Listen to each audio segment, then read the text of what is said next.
এত দূর থেকে সূর্যের আলো আসে, সইতে পারি না। কাল হাসরের দিন এটা একেবারে সোয়া হাত উপরে থাকবে, গলে যাবে রে, বডি ঘামের মধ্যে ডুবে যাবে, দুর্গন্ধময় হয়ে যাবে বন্ধু পরিবেশ।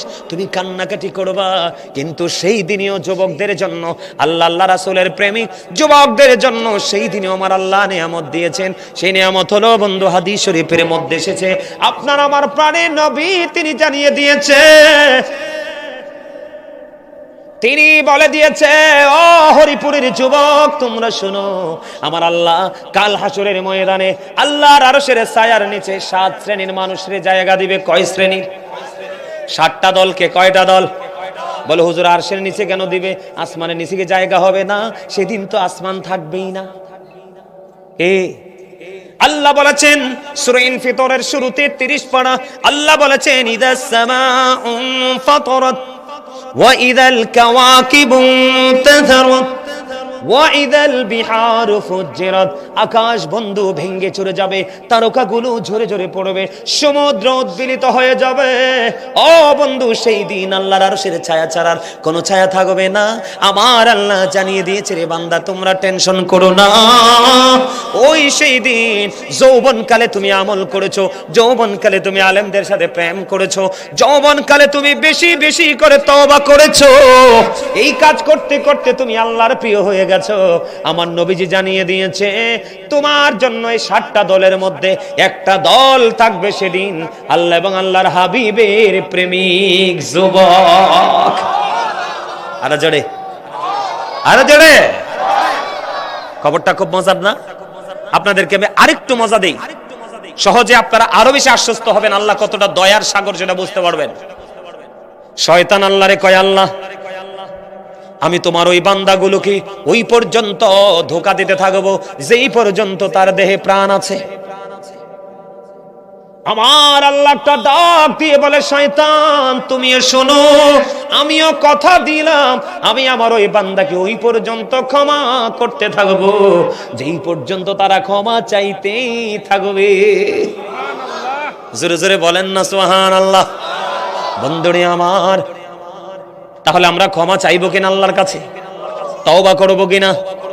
আপনি যদি তওবা করতে গিয়ে মাছের মাথার সমপরিমাণ একটা ফোঁটা চোখের পানি যদি আপনি ফালান, আমার নবীজি কথা দিয়েছে, একটা ফোঁটা মাছের মাথার সমপরিমাণ একটা ফোঁটা চোখের পানি যদি তুমি পালাও, আমার আল্লাহ তোমার জন্য জান্নাত বরাদ্দ করে দিবে। মনে রাখবেন, পরীক্ষা করিতে শুধু বান্দার ঈমান, শয়তান পাঠিয়েছে মালিক সুবহান। পরীক্ষা করিতে শুধু বান্দার ঈমান, শয়তান পাঠিয়েছে মালিক সুবহান। দেখি বান্দা শয়তানের ধোঁকায় পড়িয়া ঠিক থাকে কি যায় আমাকে ভুলিয়া, আপন কালাম বিচে ফরমিয়েছেন খোদা, আর বান্দা শয়তান থেকে থাকো জুদা। বুঝতে পারছেন? আমার দিকে তাকান।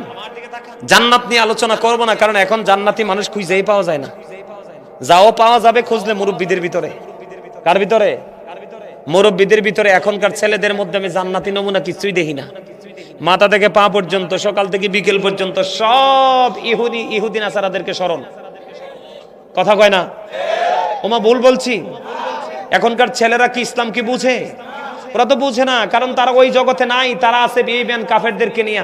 এখন বেঈমান কাফেররা আপনার আবার বন্ধু না শত্রু? আল্লাহ রাব্বুল আলামিন বলতেছে, ইন্নাল কাফিরিনা কানু লাকুম আদুওয়াম মুবিনা। আল্লাহ রাব্বুল আলামিন বলতেছেন, the heretics are the eternal enemy of the believers. ঈমানদারদের প্রকাশ্য শত্রু হলো বেঈমান কাফেরেরা। আওয়াজ তুলে বলেন নাউজুবিল্লাহ। আর জোরে বলেন না নাউজুবিল্লাহ। আর জোরে। সম্মানিত উপস্থিতি, এদিকে তাকান। কবরে যাইতে হবে কিনা? আর জোরে বলেন। হবে। কবরে যাওয়ার পরে কি হবে জানেননি? এই দুনিয়াতে কিন্তু আপনি আপনার ইচ্ছা মতো, আমি আমার ইচ্ছা মতো চলতে পারি, ওপারে কিন্তু ইচ্ছা মতো চলার কোনো সুযোগ। এদিক তাকান। আল্লাহ রাব্বুল আলামিন বলেছেন, ইন্না বাতশা রাব্বিকা লাশাদীদ। The seizing of Allah is difficult. আল্লাহর ধরা, আল্লাহর পাকড়াও বড় শক্ত, বড় কঠিন। তার মানে আল্লাহ বান্দাকে খুব শক্ত করে ধরবে। আল্লাহর পাকড়াও বড় শক্ত, বড় কঠিন।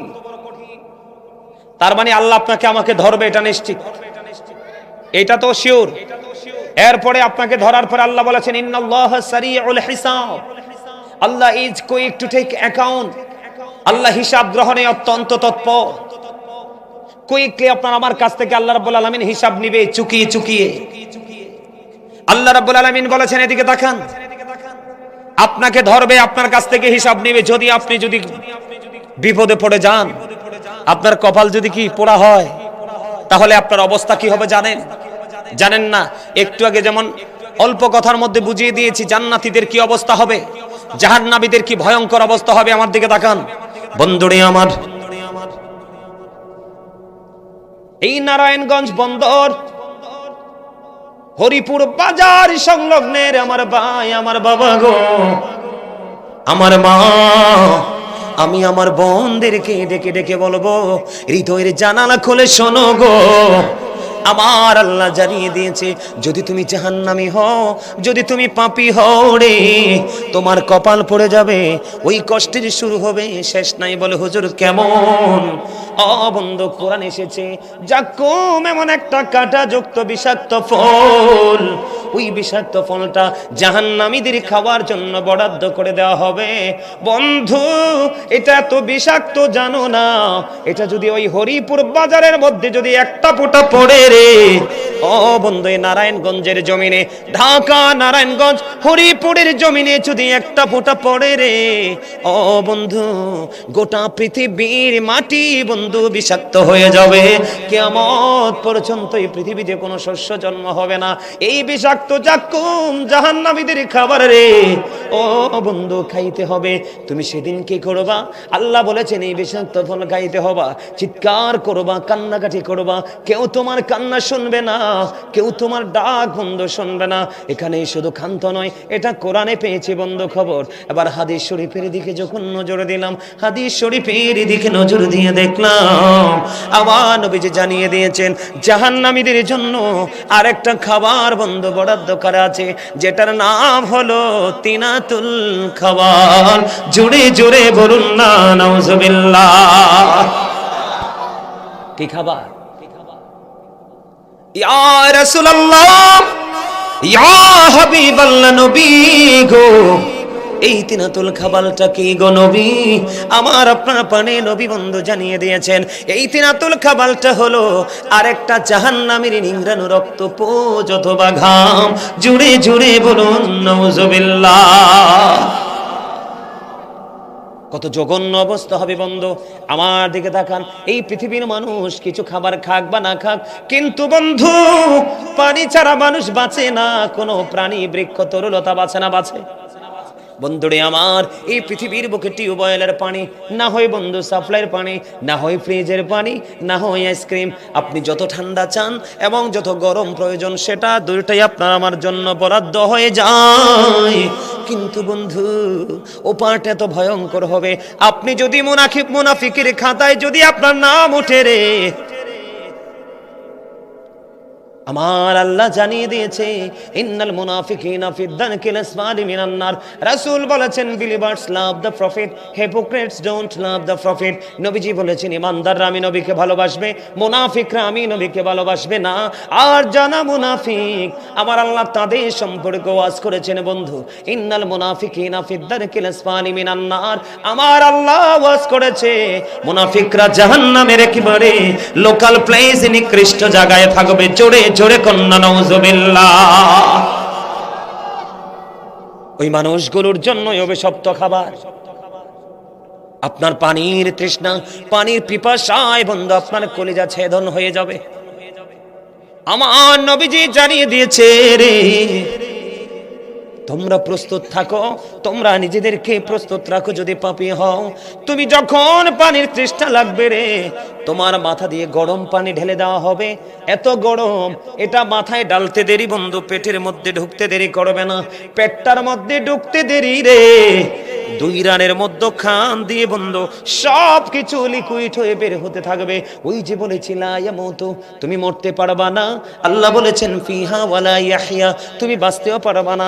আল্লাহ বলেছেন ওয়াহু মানহা বিগাইবিন, তুমি ওখান থেকে পালাইতেও পারবা না। আল্লাহ বলেছেন people will not die that day, people will not be able to live that day, people will not be able to escape that day. বাঁচতে পারবা না, মরতে পারবা না, ওখান থেকে পালাতেও পারবা না। ও বন্ধু, তোমার জন্য জাক্কুম বরাদ্দ, তোমার জন্য তিনাতুল খাবাল বরাদ্দ, উত্তপ্ত গরম পানি বরাদ্দ। আগুনের মধ্যে, মোমের মধ্যে আগুন লাগলে মোমের যেমন অবস্থা হয়, বরফের মধ্যে পানি লাগলে বরফ যেমন অস্তিত্ব হারিয়ে ফেলে, ঠিক বন্ধ পাপীদের ওই পানি লাগতে দেরি মোমের মতো গুলো গুলো দুই রানের মধ্যখান দিয়ে বের হতে থাকবে। কান্নাকাটি করবে, চিৎকার করবে, হাহাকার করবে, আকাশ বাতাস বন্ধু পুরো ভারী হয়ে যাবে। তুমি কি করবে? তুমি কি করবে? তুমি না বলবা? এখন আপনারা আমাকে মনে মনে বলতে পারেন, হুজুর আপনি তো একটু আগে বললেন যে আল্লাহ বলেছে আমাদেরকে সুন্দর করে বানিয়েছে, আল্লাহ বলেছে আমাদেরকে আল্লাহর মন মতো করে বানিয়েছে। হুজুর যদি মন মতো করে বানিয়ে থাকি গো, এত কঠোরতার মানে কি? কেন গো তিনাতুল খাবাল বরাদ্দ, কেন গো জাক্কুম বরাদ্দ, কেন উত্তপ্ত গরম পানি বরাদ্দ? নবীজি বলেছে জাহান্নামীদের সবচেয়ে কম আযাব হলো বন্ধু আগুনের এক জোড়া জুতা, আগুনের এক জোড়া জুতা পরিয়ে দিবে।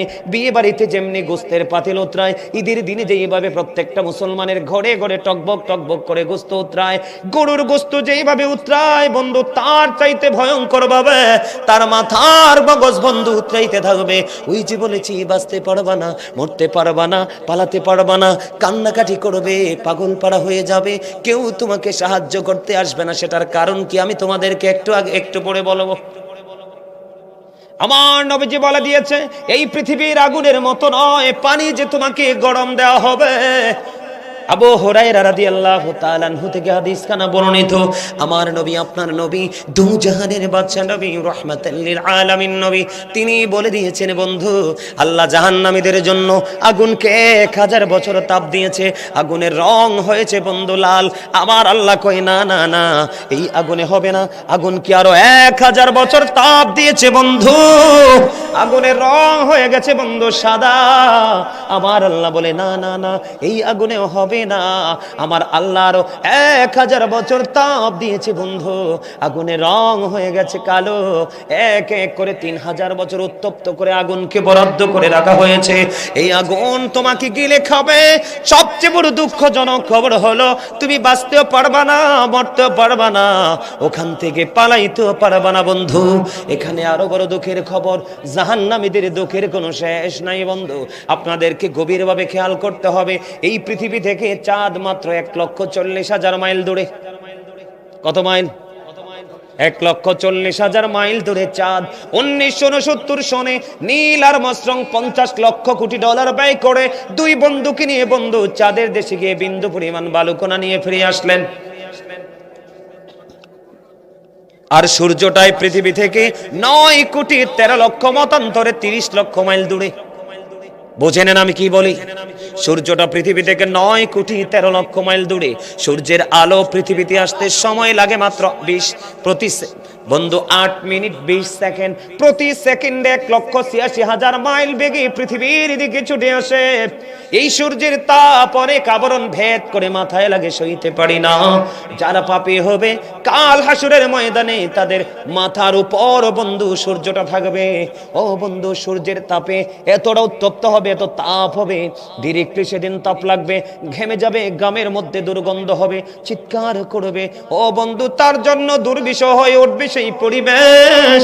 কিন্তু বাঁচতে পারবা না, মরতে পারবা না, পালাতে পারবা না। কিন্তু আজকের এই নারায়ণগঞ্জ, ঢাকা নারায়ণগঞ্জ, হরিপুরের মানুষ, বিশেষ করে যুবক, আমি তোমাদেরকে আজকে আশ্বস্ত করে যাই, আমার নবীজির 2টা হাদিস, তোমরা যৌবনকালে যদি সারা জীবন পাপ করেছো, কিন্তু আজকে আমার আলোচনার পরে তোমার অন্তরে ভয় ঢুকেছে। কি ঢুকেছে? কথা বলে না, আরো জোরে। আমার আলোচনার পরে আপনাদের অন্তরে কি ঢুকেছে?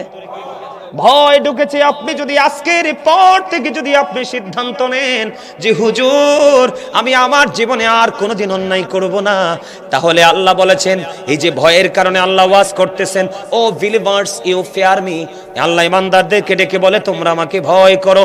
আল্লাহ তোমাকে ভয় করলে লাভটা হবে কি? আমার আল্লাহ বলেছেন আল্লাহ উইল ফরগিভ ইউ, আল্লাহ আমাদের সমস্ত জীবনের গুনাহগুলি মাফ করে দিবে। এটা শুধু আমি ইংলিশে বলিনি, আমার আল্লাহ কোরআনে বলেছেন আল্লাযীনা আমানু, যারা ঈমান এনেছে, ওয়া কানু ইয়াত্তাকুন, এবং তাকওয়া অবলম্বন করেছে, লাহুমুল বুশরা, তাদের জন্য সুসংবাদ, ফিল হায়াতিদ দুনিয়া, দুনিয়ার জীবনে, ও ফিল আখিরা, এবং পরকালের জীবনে। জোরে জোরে বলেন না সুবহানাল্লাহ। ওয়াজ কি এটা করব নাকি পাল্টাই ফেলবো? হ্যাঁ, ওয়াজ কি এটা ভালো লাগে আপনাদের কাছে? ভাল লাগে? সত্যি করে কইছেন? সবার কাছে? কার কার কাছে ভালো লাগে? সোজা করে দুই হাত তুলে দেখান, এইভাবে একদম সোজা করে, একবারে সোজা সোজা, একবারে সোজা। নারায়ে তাকবীর, নারায়ে রিসালাত। আত্মা সুন্দর হইছে না? কথা কয় না? সবাই রাজি আছে আমার ওয়াজে? মামা কি কোন? আপনি রাজি আছেন নি? আলহামদুলিল্লাহ বলেন।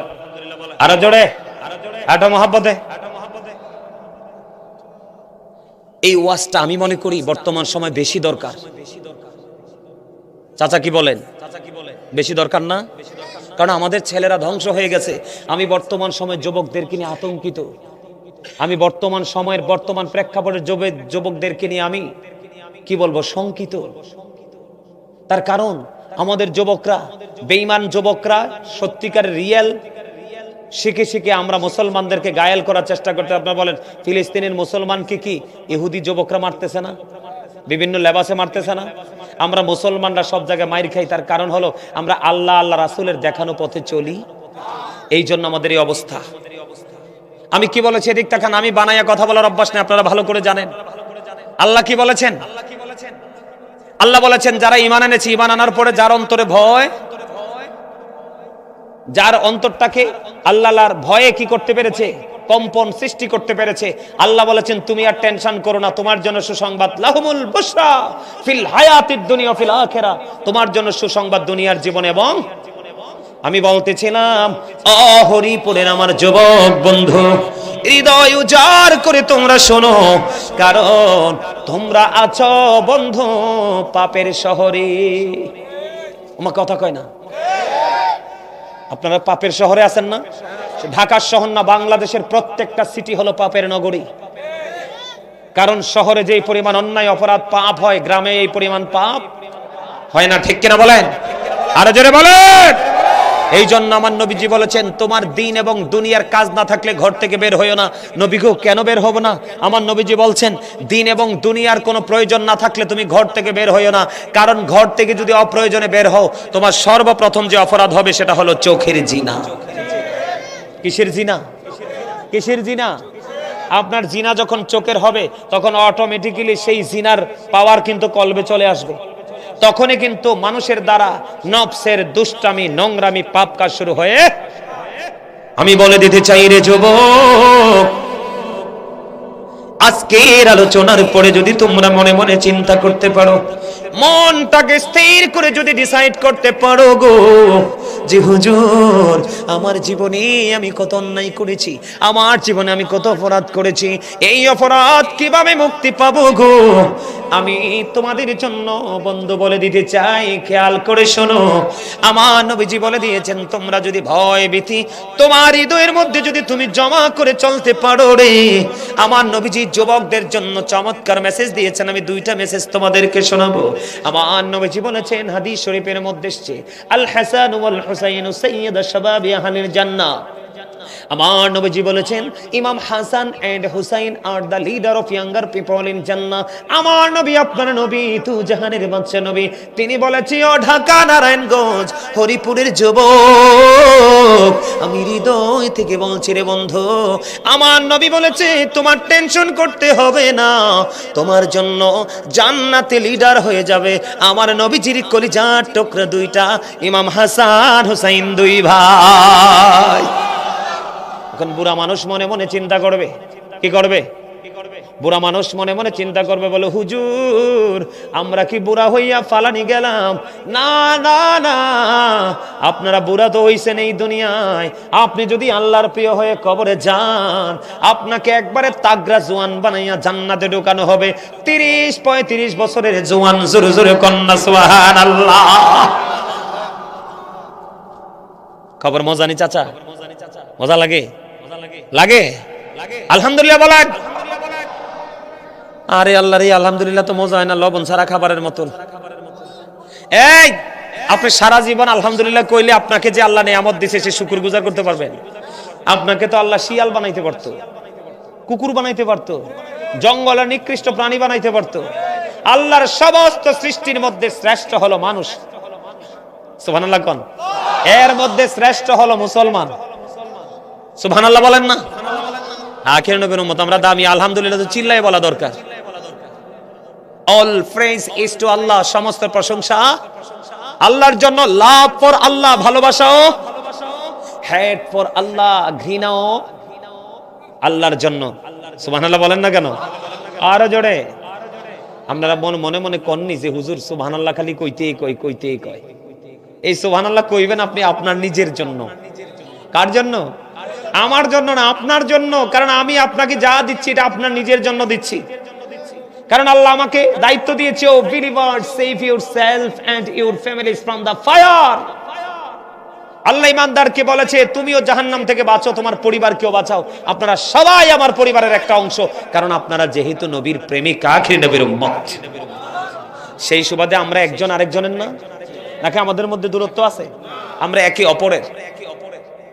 যুবক, ওই যে আমি বলেছি আমার দিকে তাকাও, সূর্যটা 9,13,00,000 মাইল দূরে। সূর্যের আলো পৃথিবীতে আসতে সময় লাগে মাত্র 8 মিনিট 20 সেকেন্ড।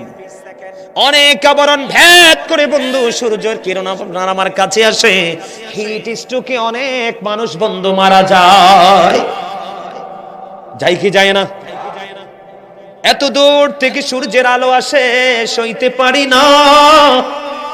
কাল হাসরের দিন এটা একেবারে সোয়া হাত উপরে থাকবে, গলে যাবে রে, বডি ঘামের মধ্যে ডুবে যাবে, দুর্গন্ধময় হয়ে যাবে বন্ধু পরিবেশ। তুমি কান্নাকাটি করবা, কিন্তু সেই দিনেও যুবকদের জন্য, আল্লাহ রাসূলের প্রেমিক যুবকদের জন্য সেই দিনেও আমার আল্লাহ নিয়ামত দিয়েছেন। সেই নিয়ামত হলো বন্ধু হাদিস শরীফের মধ্যে এসেছে, আপনার আমার প্রাণের নবী তিনি জানিয়ে দিয়েছে,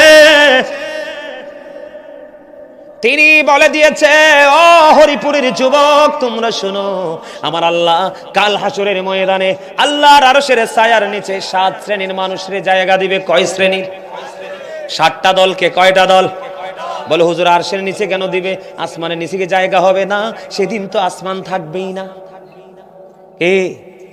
আল্লাহ বলেছেন সূরা ইনফিতরের শুরুতে 30 পারা, আল্লাহ বলেছেন ইদাস সামাউ ফাতারাত وَإِذَا الْكَوَاكِبُ انتَثَرَتْ وَإِذَا الْبِحَارُ فُجِّرَتْ। আকাশ বন্ধু ভেঙে চুরে যাবে, তারকাগুলো ঝরে ঝরে পড়বে, সমুদ্র উদ্বেলিত হয়ে যাবে। ও বন্ধু, সেই দিন আল্লাহর আরশের ছায়া ছাড়ার কোনো ছায়া থাকবে না। আমার আল্লাহ জানিয়ে দিয়েছে, রে বান্দা তোমরা টেনশন করো না। ওই সেই দিন যৌবনকালে তুমি আমল করেছো, যৌবনকালে তুমি আলেমদের সাথে প্রেম করেছো, যৌবনকালে তুমি বেশি বেশি করে তওবা করেছো, এই কাজ করতে করতে তুমি আল্লাহর প্রিয় হয়ে গেছো। আমার নবীজি জানিয়ে দিয়েছে তোমার জন্য এই 7টা দলের মধ্যে একটা দল থাকবে সেদিন, আল্লাহ এবং আল্লাহর হাবিবের প্রেমিক যুবক। আরে জোরে, আরে জোরে। খবরটা খুব মজার না? আপনাদেরকে আমি আরেকটু মজা দেই, সহজে আপনারা আরো বেশি আশ্বস্ত হবেন আল্লাহ কতটা দয়ার সাগর সেটা বুঝতে পারবেন। শয়তান আল্লাহরে কয়, আল্লাহ আমি তোমার ওই বান্দাগুলোকে ওই পর্যন্ত ধোঁকা দিতে থাকবো যেই পর্যন্ত তার দেহে প্রাণ আছে। আমার আল্লাহ একটা ডাক দিয়ে বলে, শয়তান তুমিও শোনো, আমিও কথা দিলাম, আমি আমার ওই বান্দাকে ওই পর্যন্ত ক্ষমা করতে থাকবো যেই পর্যন্ত তারা ক্ষমা চাইতেই থাকবে। জোরে জোরে বলেন না সুবহানাল্লাহ। বন্ধুরে আমার, তাহলে আমরা ক্ষমা চাইবো কিনা আল্লাহর কাছে? তওবা করবো কিনা? আপনি যদি তওবা করতে গিয়ে মাছের মাথার সমপরিমাণ একটা ফোঁটা চোখের পানি যদি আপনি ফালান, আমার নবীজি কথা দিয়েছে একটা ফোঁটা মাছের মাথার সমপরিমাণ একটা ফোঁটা চোখের পানি যদি তুমি পালাও, আমার আল্লাহ তোমার জন্য জান্নাত বরাদ্দ করে দিবে। এবার একটা ঘটনা বলি, ছোট্ট একটা হাদিস বন্ধু। জোহাইনা গোত্রের এক মহিলা ব্যভিচার করলেন, ব্যভিচারের মাধ্যমে তিনি সন্তান ধারণ করলেন। সন্তান ধারণ করার পরে ওই মহিলার বাবা কি করলেন, আমার নবীজির জামানায় আমার নবীজি ওই জোহাইনা গোত্রের ওই মহিলাটাকে আমার নবীজির কাছে নিয়ে গেলেন, বিস্তারিত সকল কিছু খুলে খুলে বললেন। বিস্তারিত সকল কিছু খুলে খুলে বলার কারণে আমার নবীজি বললেন, যাও যাও, বাবাকে বললেন খেয়াল করেন আমরা সবাই পাপী, আমি যদি বলি পাপীকে সবাই হাত তুলবো, কিন্তু নেকিকে বললে কেউ হাত তুলবো না, কারণ আমরা নিজেদেরকে এখনো নেককার বলে দাবি করতে পারি না। বাবা মেয়েটাকে নিয়ে আসলো, ইয়া রাসূলুল্লাহ আমার এই মেয়েটা ব্যভিচার করলো, ব্যভিচার করার পরে তার গর্ভে সন্তান চলে আসলো। আমার নবীজি দেখে বললেন, যাও যাও যাও, তুমি তোমার মেয়েটাকে তোমার বাড়ি নিয়ে যাও, ওই পর্যন্ত তাকে যত্ন সহকারে লালন পালন করতে থাকো। কি করতে থাকো? তাকে যত্ন সহকারে লালন পালন করতে থাকো। তুমি তাকে যখন সন্তান প্রসব করবে তখন এই মহিলাটাকে তুমি আমার কাছে নিয়ে আইসো। এই কথা যখন বললেন, এবার বাবা কি করলেন, মেয়েটাকে নিয়ে বাড়ি চলে গেলেন। মেয়েটাকে বন্ধু আদর যত্ন করে লালন পালন করে করে বন্ধু বড় দিন যখন ফুরিয়ে গেল, বাচ্চা যখন প্রসব করলো, করার পরে নবীজির কাছে নিয়ে আসলো। আসার পরে প্রাণের নবীজি গভীর খেয়াল, আপনি চিন্তা করবেন আল্লাহ রাব্বুল আলামিন বান্দার প্রতি কতটা দয়াময় বন্ধু। এবার মেয়েটাকে যখন নিয়ে আসলো, আনার পরে ওই মেয়েটাকে আমার নবীজি বললেন, তুমি গর্ত খনন করো। গর্ত খনন করার জন্য অর্ডার করলেন, গর্ত খনন করা হলো। এবার বললেন তার বডির কাপড় দিয়ে তাকে বেঁধে ফেলা হলো। বাঁধার পরে তাকে গর্তের মধ্যে ফালানো হলো। গর্তের মধ্যে ফালাইয়া পাথর নিক্ষেপ করতে শুরু করলো। পাথর নিক্ষেপ করতে করতে করতে করতে বন্ধু একটা সময় মহিলাটা ইন্তেকাল করলো। ইন্না লিল্লাহি ওয়া ইন্না ইলাইহি রাজিউন। এই গর্ত পাথর মারতে মারতে বন্ধু এই মহিলাটা ইন্তেকাল করলো। মহিলাটা ইন্তেকাল করার পরে সকল সাহাবায়ে কেরাম টেনশনে পড়ে গেল। আমার নবীজির অর্ডারে তাকে পাথর মারা হলো। পাথর মারতে মারতে মারতে মারতে তাকে হত্যা করা হলো। এবার কে রে ওই মহিলার জানাজা পড়াবে? এটা একটা চিন্তার কথা কিনা বলে? কারণ নবীজি তো সামনে আছে। এখানে সমাধান একমাত্র আপনার আমার প্রাণের নবীজি দিবেন।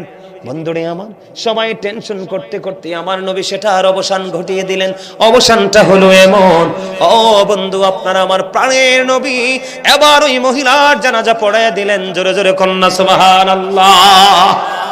কি করে দিলেন? এই মহিলাটার জানাজা পড়িয়ে দিলেন। ওই মহিলাটার যখন জানাজা পড়িয়ে দিল, জানাজা পড়িয়ে দেওয়ার পরে কেউ সাহস করে না আমার নবীকে প্রশ্ন করতে, কিন্তু হযরতে ওমর একটা ডাক দিয়ে বললেন, ইয়া রাসূলুল্লাহ, ইয়া হাবিবাল্লাহ, নবী গো, ও প্রাণের নবী, আপনি তো বললেন তাকে পাথর মারার জন্য। পাথর মারতে মারতে মারতে মারতে তাকে হত্যা করা হলো। ইয়া রাসূলুল্লাহ, এখন আমি দেখতে পাইলাম আপনি নবী তাকে জানাজা পড়িয়ে দিয়েছেন। ইয়া রাসূলুল্লাহ, ইয়া হাবিবাল্লাহ, নবী গো, এটা কেমন করে সম্ভব? এবার আমার নবীজি একটা ডাক দিয়ে বললেন, তোমরা তো জানো না এই মহিলাটা এমন তওবা করেছে যে তওবাটা মদিনার জঘন্য 70 জন পাপীকে যদি ভাগ করে দেওয়া হয়, এই একটা মহিলার তওবা 70 জন পাপীর ক্ষমার জন্য যথেষ্ট হয়ে যাবে। আপনারা বলেন ওই মহিলার জানাজা আমার নবী পড়াতে পারে কি পারে না?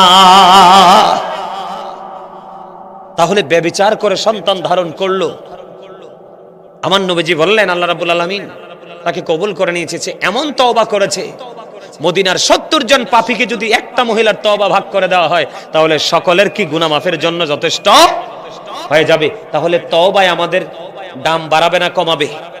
আরো জোরে বলেন, আরো জোরে। তাহলে আমরা অন্যায় করেছি, অপরাধ করেছি, অপরাধের জন্য আমরা কি করব? আল্লাহর কাছে ক্ষমা চাইব। আল্লাহর কাছে ক্ষমা চাইলে কি দাম কমে না বাড়ে? আরো জোরে বলেন, আরো জোরে। আমি আরেকটা মজার খবর আপনাদেরকে শোনাই হাদিস শরীফ থেকে। এটি কিন্তু কানো কাল্পনিক গল্প বানানো নয় বন্ধু, হাদিস শরীফ। আমার দিকে তাকান, এইটা বলে আমি আরেকটা আলোচনা, ওই যে বলেছি বাস্তবতা নিয়ে আলোচনা করব, ওই বাস্তবতা নিয়ে আপনাদের সামনে বন্ধু আজকে আলোচনা করব। আরেকটা ওয়াজ করবনি তওবানি, আরেকটু মজার জায়গা, খুব মধুর একটা হাদিস বন্ধু। একজন লোক ৯৯টা খুন করছে। কয়টা? ৯৯টা হত্যা খুন করার পরে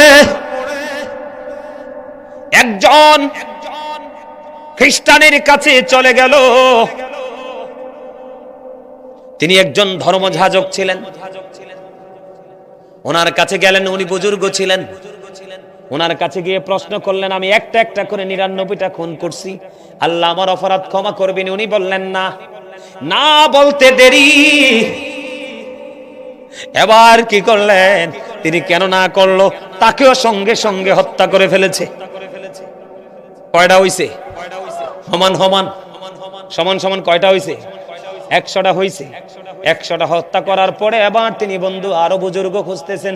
খুঁজতে খুঁজতে খুঁজতে খুঁজতে আল্লাহর একজন প্রিয় লোকের খবর পাইলেন। ওনার কাছে বিস্তারিত খুলে বললেন। খুলে বলার পরে এবার তিনি উত্তর দিয়ে দিলেন, অবশ্যই তোমার জন্য ক্ষমার দরজা খোলা আছে রে, কিন্তু এই ক্ষমাটা তোমাকে কেমন করে চাইতে হবে? তুমি যেখান থেকে এসেছো সেখানে আর ফিরে যেতে পারবা না, কারণ সেখানের মানুষগুলো খারাপ। আমি এমন একটা জায়গার ঠিকানা তোমাদেরকে দিব, এমন একটা জায়গার ঠিকানা আমি তোমাদেরকে দিব, ওই ঠিকানা মোতাবেক তুমি চলে যাবে, তাদের সাথে থাকবে, আল্লাহর গোলামি করবে, আল্লাহ রাব্বুল আলামিন তোমার তওবা কবুল করবে, তোমাকে ক্ষমা করে দিবে। জোরে জোরে বলুন না সুবহানাল্লাহ। এবার তিনি কি করলেন? ওই বুজুর্গ লোকের কথা শুনে তিনি হাঁটতে হাঁটতে বন্ধু যেখান থেকে এসেছেন ওই রাস্তা অতিক্রম করে তিনি উল্টা দিকে যেই দিকে দেখিয়ে দিলেন সেই দিকে তিনি চলতে শুরু করলেন। যেতে শুরু করলেন বন্ধুরে আমার, যাইতে যাইতে যাইতে যাইতে রাস্তার মধ্যে বন্ধু দুই দল ফেরেশতা তাকে এসে ঘেরাও করে ফেললো। কয় দল ফেরেশতা? এক দল হলো জান্নাতি, আরেক দল হলো জাহান্নামী। এক দল বলতেছে, জাহান্নামী দল বলতেছে তার প্রাণ পাখি, কারণ তার মৃত্যুর সময় হয়ে গেছে ওই জায়গায়। এক দল বলতেছে তোমাকে আমরা তোমার প্রাণ পাখি কেড়ে নিব। কারণ জান্নাতীরা বলতেছে না না না, তার প্রাণ পাখি হরণ করতে দিব না। কে করতে দিব না? আমরা জান্নাতীরা নিয়ে যাব। দুই পক্ষের মধ্যে, দুই গ্রুপের মধ্যে বন্ধু তর্ক বিতর্ক চলতেছে। তর্ক বিতর্ক চলতে চলতে চলতে চলতে শেষ পর্যন্ত আল্লাহ রাব্বুল আলামিনের পক্ষ থেকে ফয়সালা দানকারী হিসাবে আরেকজন ফেরেশতা আসলো। এসে এবার ওই ফেরেশতারা বন্ধু দুই গ্রুপের মধ্যে সমাধান করার জন্য একজন আসলো। আসার পরে তিনি বললেন, আমি একটা ফয়সালা করব, তোমরা দুই দল মেনে নিবে।